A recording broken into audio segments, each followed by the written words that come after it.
আদম আলাইহিস সালামকে আল্লাহ তাআলা সৃষ্টি করে পোশাক ছাড়া পেশ করে নাই ফেরেশতাদের সামনে।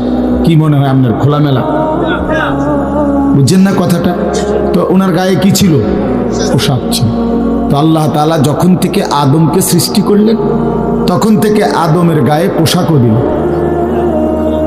সেই থেকেই পোশাক। ইউয়ারি সাওআতিকুম ওয়ারিশা, এটা স্পষ্ট। আল্লাহ বলছে দুইটা উদ্দেশ্যে পোশাক দিলাম।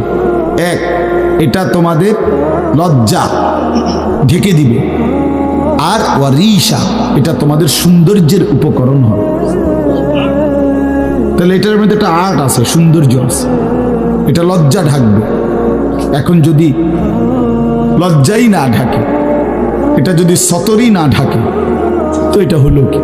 আল্লামা তকি উসমানী দামাত বারাকাতুহুমুল আলিয়া হযরত বলছেন যে কোনো মানুষের, পুরুষের সতর কোমর থেকে নিয়ে, নাভি থেকে নিয়ে হাঁটু, তো এটুকু জায়গা এভাবে ঢাকতে হবে। একে তো মোটা হইতে হবে কাপড়, যাতে করে পাতলার কারণে চামড়া দেখা না যায়। আরেকটা হলো এতটুকু ঢিলে ঢালা হইতে হবে, যাতে করে এতটা টাইট হইয়া না লাগে, যেন অঙ্গ প্রত্যঙ্গ, রান, পিছনের অংশ কার কেমন এটা বোঝা না যায়। স্বাভাবিক যেন ঢিলে ঢালা হয়, নাই তো এটা কি হয় না, পোশাক হয়।